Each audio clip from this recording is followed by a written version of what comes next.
On the Idiots Go Running podcast, we have Joe, who does not say no when his friends book him into an event behind his back. And when bitten by a werewolf, Joe was only concerned about getting his timing chip back. Say hello, Joe. Good morning, Colin. On our show, we've got a guest who likes to run. Do they really? Do they jog around the place just for fun? That's not fun. Are they a professional athlete? Nope. Lining at the start with the elite? It don't matter. We've got a guest on our show because we asked and they didn't say no. It don't matter because our show has a guest. It does. Pretty much because we asked and they said yes. So, Joe, thanks for coming on the podcast. How are you? Good, Colin. Thanks for having me, mate. Starting a new year, ready to tackle some running and challenge goals. Tell us a wee bit about yourself. So I'm a men's health sort of professional. I mainly focus on men from about 25 to all the way to 60. That's all about body transformations, not even body, but mentally as well, physical, and trying to get the best out of everybody. Because simply I believe that in Northern Ireland especially, there's loads of like female only like gyms, get-togethers where there's no real only men only. We can have that sort of freedom to have that banter, community, laugh. That's what we're all about, and it's kind of like more like a brotherhood about community more than anything else. So, is there any women that actually go to your gym? It's all male now. It's all male. We do not take any females at all. We used to. The problem was I find that you just didn't have the correct atmosphere for men, the right environment. Like, when guys get together on a football pitch or a rugby pitch, the crack's different. So I'm trying to create that sort of safe zone that they can come into, have that laugh. And especially because when they get to about 35, they kind of stop that. So they lose that. So we're trying to give them that as a replacement for that sort of team bond they had before. And that sort of, like that bit of a laugh. You can go out on Saturday, enjoy yourself for a bit, and then get away from real life. Yeah, well, I 100% agree with you, because me and Andrew have our men only running club, which consists of me and Andrew. Joe, first time we seen you, this is a story of our life actually, that me and Andrew have ran in one ultra event together. And our first guest on the show was Nick, who Andrew high-fived on the way back. He won the event. And then we seen you, and I connected with you online. You were running the North Coast Ultra. How did you find it? It's the best run going. For me, the best run in Northern Ireland is the Causeway Coast Ultra Run. It's scenery, crack, but mental grind as well. And you mentioned like Nick there. We got the halfway point and Nick was coming back. And we were like, guy's flying. Yeah. And it just shows you how mentally tough and fit people like him are to get that stage, because already that stage, that's when you start to feel the aches and pains, when you get that halfway stage. Oh, all day long. Andrew had aches and pains from waking up in the caravan. I'll not lie to you, Joe. We were chatting beforehand and you said you've really been in the running game for 2 years, and your first run, well, I'll let you tell the story. What was your first run? Yeah, it was the ultra marathon. It was an ultra marathon. Nick has been running for 22 years. And you know what?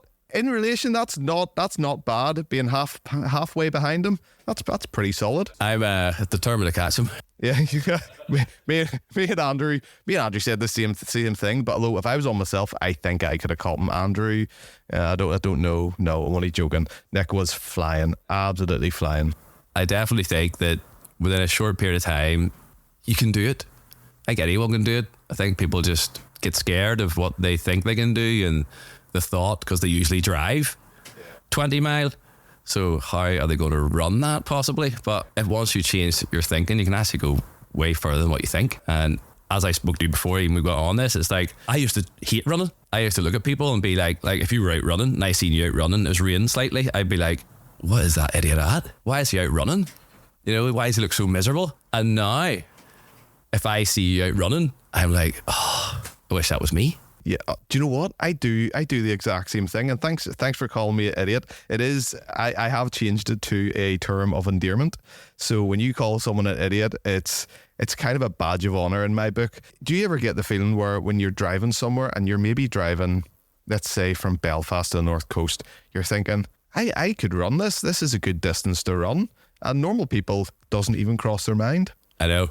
So we've had this already. We've even considered it. We're like, how do we make our challenges more challenging and more difficult now? So now we're thinking, do we run to the start line Yeah. So do we run, a half marathon or whatever it is, do a start line and then do the potential marathon and then potentially run home? Why not? Why not? Because I always feel like you have to make it harder. I know it doesn't have to be that way, but I believe 'cause I raise money for charity every year doing these events, and I believe people like to see me suffering. Yeah. So I have to do something that they can see me suffering in, so that they always get their value for what they're giving me the money. I love it, getting value for money through pure suffering, because I was watching one of your videos and it was the Tullymore Marathon, wasn't it? Yes, it was a Tullymore Ultra Marathon. Tullymore Ultra Marathon, and you were running, and you got to the point where I think everything you were saying was just about pain, how crap you were feeling, how you didn't know how you were going to push through, and then pushing through, and the feeling afterwards was incredible. Yeah, it was one of the worst experiences ever. One of the hardest runs going. Especially that big hill in the middle. Doing that 3 times is really challenging.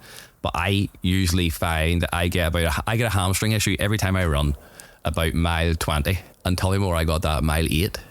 Okay. So I was like panicking, and then I reached for my painkillers, just ibuprofen, and dropped them. So I didn't have them. No way. So I started panicking. I was like, I have no painkillers. I have nothing. And the drop bag, which I had more painkillers in, thankfully, was still so far away. And I was like, how am I going to get through this? And the second lap was hell on earth. Third, not so bad. You've dropped your painkillers. You're in pain. What would Goggins say? Oh, 100%. We're all about Goggins too, and we love all his stuff and his content. We use it a lot too, carry the logs and all, and carry the boats. We do the same thing and we slag each other about it. But that was the one time where I was thinking I could just call this a day at 2 laps. Yeah. I could just call it a day. And in my head, it was like, I just don't have it in me to quit. It's like, even if I have to just walk the extra lap. I think what really helped was, obviously we have a wee group and community I mentioned before. Seeing some of them guys, like we crossed over each other when they were on their second lap, and I was approaching my third, and I was like, oh, it's so good to see people that Yeah. Like, I know the running community is massive, and you meet people like yourself. Like, we've all met each other through running, but to see people that you see all the time gives you just that wee bit of a boost of energy. And even people at the finish line, you somehow speed up. I think it's a finish line thing. I was listening to something and they said that your body has an extra reserve. If you're running and a bear jumps out at you, you've got that energy to get away from it. So when you see the finish line, your body goes, I still got extra energy here, and then it just lets loose, and the people cheering you on. Like, I think me and Andrew just love the finish line. Barely walking, dragging ourselves along, and you hit the finish line and you're sprinting and you're racing. Or suppose inside us it looks like we're sprinting, but anyone looking on us probably looking at us going, they're just dragging themselves over the line. You feel like you're sprinting until you see the video afterwards. You're like, is that how I run? I've had videos where it's been raining. I rang my wife. I was buzzing. Joe, I was buzzing. I came back and I spoke to Rachel about it, and I was like, the sun was shining, everything was amazing, and it was just I was just in euphoria. And Rachel said to me, Colin, it was raining, you were soaking, and you look wrecked. That's not what I seen. It's not what you feel. It's not what you feel. You feel inside, like you mentioned it before, like there about suffering, and then when you get through the end, the immense pride you have of it, you're like, can you believe that I done that? Especially with all the challenges you face, yourself, like no one goes through a run anywhere over a half marathon without feeling some sort of pain or niggle. And to be able to mentally get above that, your body just pushes on. As long as your head tells you to quit, but your body can push. So as long as you can get that head of yours going, then you're laughing. How long is it before you cross the finish line till you start planning your next run?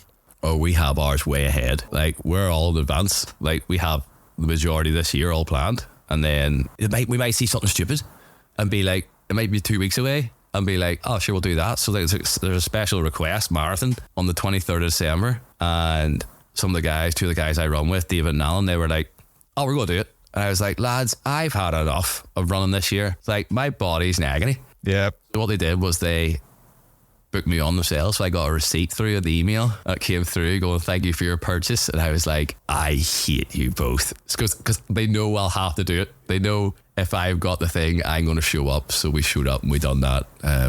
4 hours 10. Well done. With friends like that, who needs enemies, eh? I know, but that's what it's like. And it's guys like yourself. It's meeting them sort of people. It's meeting the guys like us that push you further, to make you do more. Yeah. And speaking about doing more, we'll jump onto that. So myself and Andrew has decided to try and run this 106, 108 mile ultra marathon, and you spoke to me and you said, we're thinking about it. Are you actually thinking about it?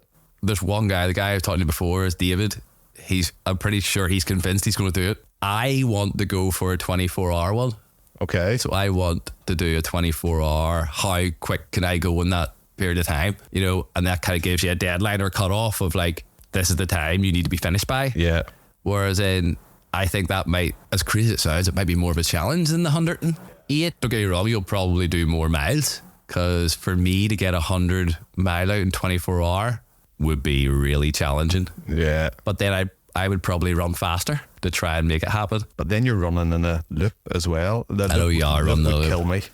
Because there's one at Victoria Park, and that's only a 1 mile loop. 1.2 or something, is it? I think I love running. I think you'd have to drag me kicking and screaming to run around in circles for 100 miles. True. When you put it like that, it's so true. Because say all the other routes that we do, you kind of know where you're going. So when you see them, you're like, oh, this garage, we know we're at mile whatever, and you're getting closer to the end. Whereas if you're just going round a mind-boggling, you know what, you're convincing me now. So you're saying you're signing up. That's David, isn't it? So David, he's signing up for this 100 mile. Oh, come on, be good crack. Me and Andrew's going to be there, and I'm sure you'll be well ahead of us. But it's going to be great crack. And speaking about Andrew, this actually allows me to throw in Andrew's question. I've heard this question, Joe. This is a question that I can't answer. Andrew, I haven't even heard this question yet. Here we go. So I'm going to throw you under the bus. All right, you ready for this? It's horrendous, like. Andrew asked a question. What will it be? Andrew asked a question. Just wait and see. Andrew asked a question.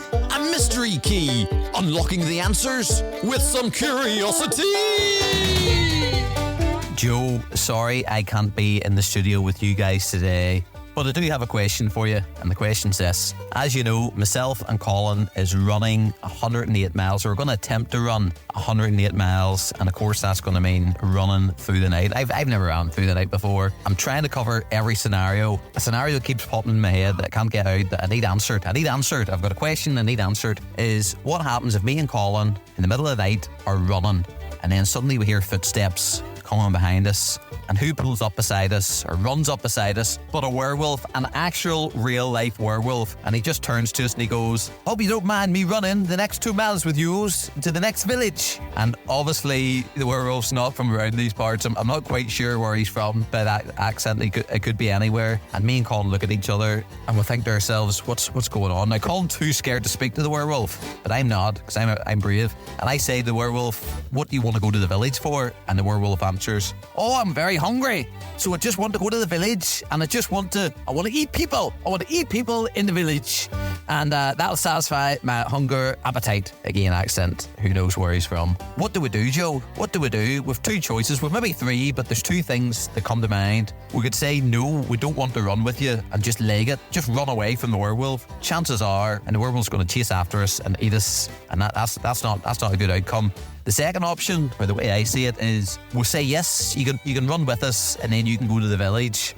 But what happens the next day on the news? We see this village, and there's people been ate, and there's been a werewolf outbreak, and it's been awful. It's been awful. But then you see there's footage of people recording us running with the werewolf. So does that make us kind of accomplices? Should we do something about this?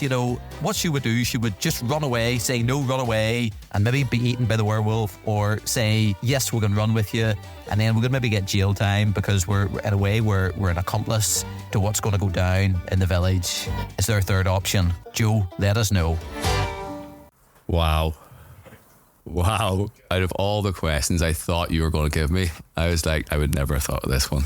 So Joe, as you've realised, I've opened a can of worms and said to Andrew, you're allowed to ask one question on our show, and I believe this isn't going to be the stupidest question. You might be getting off easy, although I listened to that and thought, he's Welsh. The werewolf's clearly Welsh. I had loads of things going through my head. I was like, why wouldn't he just eat you? Like, why wouldn't the werewolf just come up behind you and just eat you? Or did you not turn into a werewolf then if you get hit by one or something like that? Isn't that right? Yeah, if you get bitten by a werewolf, I believe you turn into a werewolf. So technically all three of you become werewolves, and then you just all go to the village, just all eat, and then you complete the race. That is the third option, and probably pass the race leader because a werewolf has extra speed, I believe. Oh, extra bound to strength. have your extra legs, extra speed. Yeah. You're bound to have more. So Joe brings up a really valid point. The werewolf bites us, correct? Correct. We turn into werewolves. We know where the village is, You all go together. and we all go and ransack the village. Nobody gets jail. We don't get killed. And we finish the race. We finish in good time, and everyone's a winner. Yeah, and then that's how you get your time and all, and your timing chips and stuff and things like that. Yeah. But that's not relevant at this point. That relevancy has gone out the window a long time ago. Now it's about murder. From a running podcast to murder. This is where we're at. This podcast takes weird turns, and Andrew getting involved in these questions. Do you know what? Andrew was here, wasn't he, Joe? We were about to start, and I got a phone call, and Andrew's on the phone call, and I was like, Andrew, we're about to start, as professional as ever. Andrew turns up late. He watches football matches on podcasts, and now he rings me during guest interviews.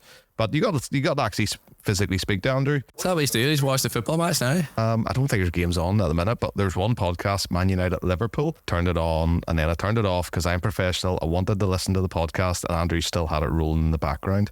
What's your view on Andrew after chatting to him briefly? Funny thing is, I've never met Andrew. And I only met you today. Well, properly for the first time. Lucky you've met the better half of the idiots. He's just a unique character. But that's the best thing about running. The best thing about running is you meet people that are just as nuts as you, or you believe is nuts, but once you all start to get there, you believe the rest of the world are nuts for not doing it. Do you know what? That is so true. I look at people and I'm like, they're going, oh, I couldn't do that. And I'm like going, yeah, you haven't tried. They don't put it. It's not like they don't put any effort into it. I think it's just it's more of a belief. Yeah. It's like, because I think just how you're brought up, like it was working class and stuff, you don't really have as many opportunities, don't have them much, and you're kind of stuck with that limited belief, especially like through my parents and stuff. They would have come up with all that sort of like, money doesn't grow on trees, you know, this is kind of where we should be, when actually you can be much more than that. Yeah. Like, and it's not about money, it's not about anything like that, it's about living that sort of best life that you can, and like doing these events to make yourself feel proud, challenge yourself, raise money for charity that I mentioned before. All them things give you a purpose. I think that's what ideally we all want. You don't need the best shoes. Running is probably the cheapest sport you could have. You know, you go outside and you run. That's it. We said beforehand, I like to keep things as basic as possible when it comes to running. Like, all you literally need is, you don't even need shorts. You know, you can get away with running trousers these days and all sorts, like, you know. I wondered where that was going, Joe. Whatever stays inside our group, doesn't leave our group. You know what I mean? You just need your basics, and you just need to focus on going out and enjoying runs. As mad as that might sound, anybody who's listened to this podcast or listening out there, running does become enjoyable.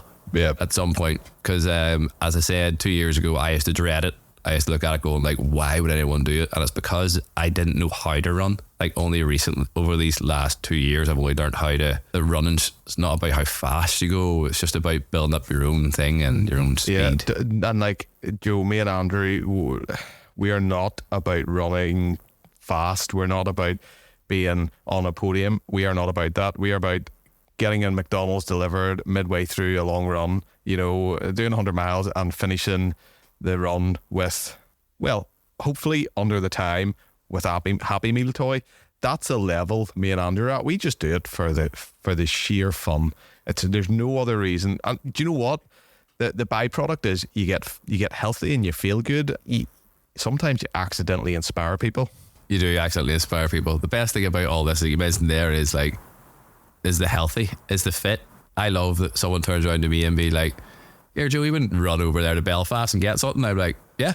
Not that everyone ever has asked me to do that, but I can do it. And I remember the first time I live in Carrick, and I ran from Carrick to the Big Fish in Belfast. I was like, I cannot believe I've ran in here. Yeah. And I was actually driving to Belfast later that day, and I was like, speaking to my wife, I was like, can you believe I've ran here already? Yeah. Like, but it seems, as it sounds small now, but back then it's a big thing, and people will build up themselves. They just got to slowly move towards that and make running fun, enjoyable, sustainable. I used to be the guy that would, so I would go out for a 5K, right? And when I first went out for my first 5K run, I ran a mile and I had to walk back because I was that chinned. I was that out of breath. Totally. That's because I used to always think I had to go faster. And that's what made me hate it, where it's not such a bit going slower. My first run, Joe, I was diagnosed with MS and I started walking, and that was all good. And I built up into a wee bit of a run, and I ran, I think it was under 2 miles. I ran under 2 miles up the heavy traffic road, up the Saintfield Road. Basically, there's a lot of traffic running past that. It isn't the nicest run. Ran up and ran back 2 miles. I walked in the door going, I just ran 2 miles. That was, in my head, 2 miles was so far. Yeah. But looking back, I'm kind of going, flap, how naive was I? But do you know what? For me, that was massive. 2 miles. 2 miles, Joe. I ran 2 miles up the road, 2 miles back down, and I was buzzing. And that is the moment that I fell in love with running. But then even now, you look back now, I'm sure, and you're like, the pride you feel now of how far you've come in that relatively short space of time to what you can do. That's what it's all about.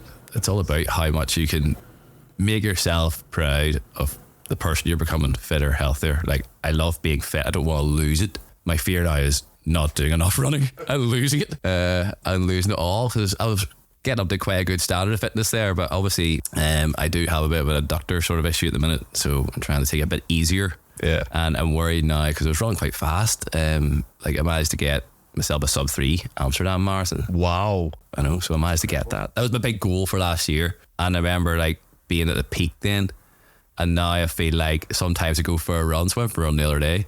I think it was yesterday. I'd done 7 mile, and I was running at 7 20-minute miles, and I was running 6:40s in Amsterdam, and I was like, how could I? That seems like a world away again. Here, I don't know how you do 7:20. Never mind 6:40. I'm lucky enough that I've always played football. I'm lucky enough that I've always had fitness. Yep. And so it's not that I've ever been unfit. Looking back to what I was, I believed I was unfit, but compared to the majority, I wasn't. So I had a really good starting point. So running that's why I think, like you mentioned about podiums and all, I was like, ideally I would love to be on podiums, but the people out there are so fast. Yeah. Like ridiculously so. I think I'm fast, but they're literally sprinting past me. And I think the problem I'm finding now is that, Joe, I'm turning 40 this year, flipping turning 40. I know people who are in their early 20s and they are fit, they're healthy, they've got loads of energy, they've got access to great podcasts, running podcasts like this one here. I'm just well behind these guys. But it was Nick who was on my last show, said to me, there's a guy and he started running at 40, he's now 50 and he's hitting podiums. Right. Wow. Now, our whole conversation, he said that at the end, and that then gave me a bit of a boost, thinking, hold on, I'm not too far past it. I've still got another good 10 years in me, you know? Aye, you've loads of time left. That's mad. That's incredible. But then, now you mentioned it, there's one time I was running Belfast half marathon, and I remember I was starting to struggle, and just alongside me this wee cruise old man here, he was 65, and he's just away he went past me, and I was like, if you put me and him side by side at the start and go, who's going to finish this race first? Yeah. I'm just younger, I look fitter and stronger, but here he cruised past me, away he went. And they're not even wearing the best gear, Joe. They're just out. They could be wearing jeans. They could be wearing anything. They were I remember ran past me. It was just don't get me wrong, I'm rolling standard pair of Hopper trainers, but I was like, they're the ones that I wore as a casual, walking about day to day, and he's just flying past me, and I'll forget it. I don't know why, but I'll not forget. I was like, I cannot believe how fit Yeah. some people are. You looked the part, Joe. You looked the part. You're probably in the best gear. Oh, you yeah. looked like a runner. Oh, you wore clothes like a runner. You were Nice wee matching. tight vest and all. All day long. You had your gels in your side. And meanwhile, he has a bottle of Coke in his hand and drinking his Coke, doesn't even care. And he's just cruising past you. Embarrassing point. Actually, you're making an embarrassing point here. During the same race, right, what he started doing, right, was walking. Mm-hmm. Right? So when he went so far ahead of me, he would stop and then start walking. So I would catch up to him, right? Go past him. I thought, big man's run now, he's gone too fast, he's blown out, and they just go off again, away past me, and then that happened about 4 times. He just stopped, walked, I went past him, and then he just went, woof. They end up beating me in the line. You never see him again. The last time he passed you, hopefully not. I mean, in the run, the last time he probably passed you, it was just like, I've had people pass me in the run going, I'll catch up with them later and run, and I never see them again, and they're gone, and they're in the distance. You obviously have your own business, which you've had for about 4 years, you were telling me. Yes. How do people reach out and contact you or get access to you? Do you have an Instagram page or email? Yeah, so Instagram page, a Facebook page, obviously Facebook page is Joe Kennedy. I run it off my main profile. I don't have like proper page running for it. My Instagram is Joe Kennedy Coaching, and if you want to, you can search up Modern Day Warrior on Google, and it will bring you through to all our details about what we do. And I say it's nothing amazing. It's nothing that's completely out there and different. It's just doing the hard work over and over again, feeling proud about yourself, give yourself a bit of purpose, having a bit of a laugh and enjoying it. Before we go, Joe, I've got a question for you. Can you give me 3 tips? Now, these could be 3 tips for running, or these could be 3 tips for maybe strength training, because I am horrendous at strength training. Andrew's probably worse than me, though. So I love how you always throw Andrew under the bus. Oh, if anything makes you feel better. You know, I'm pretty bad at stuff, right? But see, Andrew. Do you know what? That's why he goes and runs with me. That's why he's not here. No, that's why he's not here. I think sometimes Andrew slows me down. I could go faster because he's here. The truth is, it's great crack run with Andrew. It's all good fun. He's your human shield. He's my backup. Because you can just be like, I didn't do very well, but that's because I was wrong with Andrew, you know. So I got Andrew through it. You know, that's my goal in life. He'll be carrying you over the line on his shoulder. So yeah, you need to get yourself an Andrew in life. It always makes you feel better. It always makes you feel better. But give us 3 tips for strength training or running. I'll let you choose whatever's handiest for you. Probably because you have your own gym, you maybe could veer towards strength training. Yeah, I think I will. I think because strength training for a lot of runners, they just don't do. And one thing I do notice that even my guys that do train the gym, because they train their legs quite well with squats, etc. And for me, if you are going to the gym, strength number 1 is stay away from machines more than what you would go to. But I would always use a barbell. Yeah. You know, you can get the most load on it. It's the safest. If you have someone with you, you can do something well, and just focus on your body mechanics. Like, we all squat differently. We all do things differently, which is fine.